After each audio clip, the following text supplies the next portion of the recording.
Well, the Prime Minister, the Dutch Prime Minister, tweeted a photograph, him sitting on a sofa smiling, big, large smiles with Theresa May.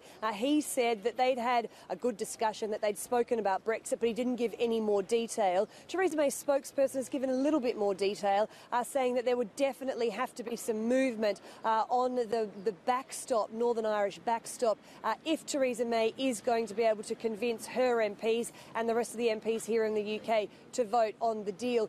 The thing is, we know very clearly from the European Union that they have no intention of renegotiating this deal. They are not going to allow big palpable changes. What they might allow, though, is some reclarification, some assurances. But clarification doesn't change the deal, and assurances probably aren't binding. We know that Theresa May is seeking some sort of addendum, some add-on to the deal, which would give the UK Parliament a say when the backstop comes into effect, and if it is in effect, each year how much longer it stays in effect. This is something I'm not entirely sure the European Union is going to go for.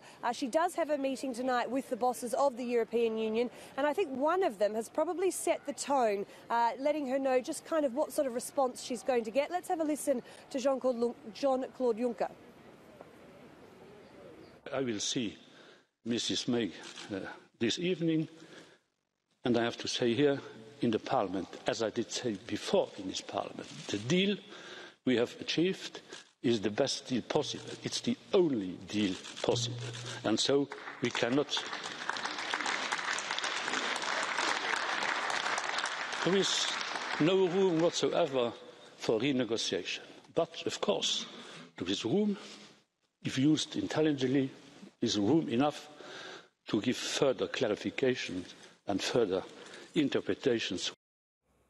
Further clarification and interpretation. Not sure that helps much for Theresa May to sell this deal to the UK. Sarah, we'll leave it there. Let's cross to Berlin now, because Theresa May is actually in Berlin. She's meeting with German Chancellor Angela Merkel today. And Ira Spitzer joins us live. I mean, Ira, she's seeking some kind of further concession from the EU. She's highly unlikely to get that from a staunch EU supporter like Angela Merkel. So what will their talks entail? Well, the issue for Theresa May with her tour of European capitals today, one problem that she faces is, of course, that the EU is pretty locked in to its position. Now, we just heard from Jean-Claude Juncker this morning that the European Union is not going to fundamentally change any aspects of this deal, and certainly Angela Merkel is not will not suddenly come out and make any sort of unusual moves on this. So we're not expecting much in the way of concessions from May's visit here. I suppose, if anything, what could happen is just something more along the lines of further assurances or promising some sort of, I guess, more conciliatory language towards the issue of the backstop concerning Northern Ireland. But I think there is a bit of confusion as to exactly what Theresa May hopes to accomplish by this visit to Berlin, besides just perhaps buying herself more time. But in Germany in general, there is, of course, concern and in many cases confusion about Brexit in general. We heard earlier from the German EU Affairs Minister, Michael Roth. So let's have a listen to what he had to say. Sometimes I don't understand this world anymore.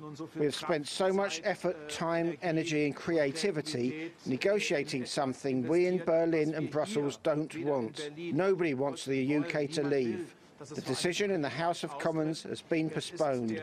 There are further talks, and I cannot imagine how much more progress can be made beyond what we have already achieved in difficult talks between the EU 27 and the UK. This cannot be reopened. Ira, I mean, you can hear the exhaustion from Michael Roth there. And let's not forget that not only does the EU not want the UK to leave, it's still costing them almost endless amounts of money and time at this point to negotiate the deal that they have that the UK is set to reject.